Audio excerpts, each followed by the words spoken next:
అమెరికాలో చిందరవందరగున్న మీ ఇంటికి handyman, cleaning, plumbing services కోసం కాంటాక్ట్ ఇన్స్టా సర్వీస్. యుఎస్ లో ఎక్కడైనా ఎప్పుడైనా. For instant bookings visit instaservice.com. Israel Iran యుద్ధంలో అమెరికా రంగంలోకి దిగింది. అగ్రరాజ్యం B-2 బాంబర్లతో విరుచుకుపడింది. ఇరాన్లోని ఫోర్దో, ఇస్ఫహాన్, నటాంజ్ అణు కేంద్రాలపై BU-57 బంకర్ బస్టర్ బాంబులు, తోమహాక్ క్షిపణులతో భీకర దాడులు జరిపింది. అమెరికా చేసిన ఈ దాడులలో 3 అణు కేంద్రాలు నేలమట్టమైనట్లుగా అమెరికా అధ్యక్షుడు డొనాల్డ్ ట్రంప్ ప్రకటించారు. ఇరాన్ అణు కార్యక్రమాన్ని పూర్తి స్థాయిలో నిలువరించినట్లు, ఈ విషయంలో తమ లక్ష్యాన్ని పూర్తి చేసినట్లు తెలిపారు. అమెరికా సహకారానికి ఇజ్రాయెల్ కృతజ్ఞతలు తెలపగా ఇరాన్ అగ్గి మీద గుగ్గిలమైంది. Everybody heard those names for years as they built this horribly destructive enterprise. Our objective was the destruction of Iran's nuclear enrichment capacity and a stop to the nuclear threat posed by the world's #1 state sponsor of terror. Tonight I can report to the world that the strikes were a spectacular military success. Iran's key nuclear enrichment facilities have been completely and totally obliterated. Iran, the bully of the Middle East, must now make peace.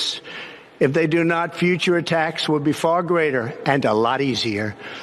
America దాడులకు ప్రతిగా Israel పైన Iran భీకర క్షిపణి దాడులు జరిపింది. Tel Aviv, Haifa తదితర ప్రాంతాలలో తీవ్ర నష్టం నమోదైంది. తమ అమ్ముల పొదిలోని కోరం షహర్ 4 మిసైల్ను తొలిసారి ప్రయోగిస్తామని IRGC ప్రకటించగా, సాయంత్రానికి ఆ క్షిపణులను నిల్వ ఉంచిన కేంద్రాలను IDF ధ్వంసం చేయడం గమనార్హం. ఇరాక్కు 2 వారాల సమయం ఇస్తున్నట్లు శుక్రవారం ప్రకటించిన అమెరికా అధ్యక్షుడు ట్రంప్ 2 రోజులలోనే రంగంలోకి దిగారు. ఆదివారం తెల్లవారుజామున ప్రణాళికను అమలు చేసి సగం ప్రపంచం నిద్ర లేచేలోపే ఫోర్దో, నటాంజ్, ఇస్ఫహాన్ అణు కేంద్రాలను ధ్వంసం చేశాం అని ప్రకటించారు. ఈ 3 అణుస్థావరాలపైన తాము విజయవంతమైన దాడిని పూర్తి చేశామని వెల్లడించారు. ప్రపంచంలో మరే మిలిటరీ ఇలా చేయలేదంటూ అమెరికా సైన్యాన్ని కొనియాడారు. శాంతిని నెలకొల్పేందుకు ఇరాన్ ముందుకు రావాలి, లేకపోతే మళ్లీ దాడి చేస్తామని తీవ్రస్థాయిలో హెచ్చరించారు. ఇరాన్ ప్రతీకారానికి దిగితే ఎదుర్కొనేందుకు తాము సిద్ధంగా ఉన్నామన్నారు. ఆ వెంటనే ఇజ్రాయెల్ ప్రధాని నెతన్యాహుతో ఆయన ఫోన్లో మాట్లాడారు. ఇజ్రాయెల్ 75% అణు కార్యక్రమాన్ని అడ్డుకుంటే తాము మిగతా 25%కి ముగింపునిచ్చామని ట్రంప్ వ్యాఖ్యానించారు. I want to thank and congratulate Prime Minister Bibi Netanyahu. We worked as a team like perhaps no team has ever worked before.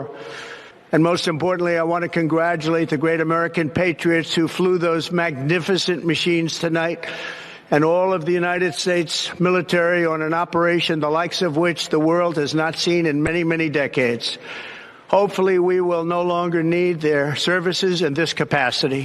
ఇరాన్లో అధికార మార్పిడి జరిగితేనే శాంతి జరుగుతుందని ఇజ్రాయెల్ ప్రధాని బెంజమిన్ నెతన్యాహు హెచ్చరించారు. ఇరాన్ అణుస్థావరాలపైన అమెరికా దాడి తర్వాత ట్రంప్కు కృతజ్ఞతలు తెలిపారు. ప్రపంచంలోనే అత్యంత ప్రమాదకరమైన ప్రభుత్వాన్ని కూలదోయడానికి, అత్యంత ప్రమాదకరమైన ఆయుధాలను నాశనం చేయడానికి ట్రంప్ చేసిన సాహసాన్ని చరిత్ర గుర్తుంచుకుంటుందని, ఈ నిర్ణయం పశ్చిమాసియా శ్రేయస్సు, శాంతి భవితకు దారితీస్తుందని నెతన్యాహు వ్యాఖ్యానించారు. History will record that President Trump acted to deny the world's most dangerous regime the world's most dangerous weapons. His leadership today has created a pivot of history that can help lead the Middle East and beyond to a future of prosperity and peace. President Trump and I often say, peace through strength. First comes strength, then comes peace. And tonight, President Trump and the United States acted with a lot of strength. President Trump, I thank you. The people of Israel thank you. The forces of civilization thank you. తమ అణు కేంద్రాలపైన America దాడిని Iran తీవ్రంగా ఖండించింది. ప్రతిస్పందన కోసం అన్ని అవకాశాలను పరిశీలిస్తున్నామని Iran విదేశాంగ మంత్రి అబ్బాస్ అరాగ్చి వ్యాఖ్యానించారు. అమెరికా చర్యలు తీవ్ర పరిణామాలకు దారితీస్తాయని, దీనిపై ఐరాసలో ప్రతి సభ్యదేశం ఆందోళన తెలపాలన్నది. ఇరాన్ సార్వభౌమత్వాన్ని, ప్రజలను రక్షించడానికి అన్ని అవకాశాలను వినియోగించుకుంటాం. ఇప్పుడే రష్యాకు వెళ్తున్నాను. సోమవారం ఉదయం పుతిన్తో భేటీ అవుతాను. తదుపరి కార్యాచరణను ఆ తర్వాత ప్రకటిస్తాను అని ఆయన వ్యాఖ్యానించారు. ఇక అమెరికాతో చర్చలుండవని తేల్చి చెప్పారు. అణు ఒప్పందం నుంచి వైదొలుగుతామని ప్రకటించారు. అమెరికా యుద్ధాన్ని ప్రారంభించిందని, ఇరాన్ ముగింపునిస్తుందని వ్యాఖ్యానించారు.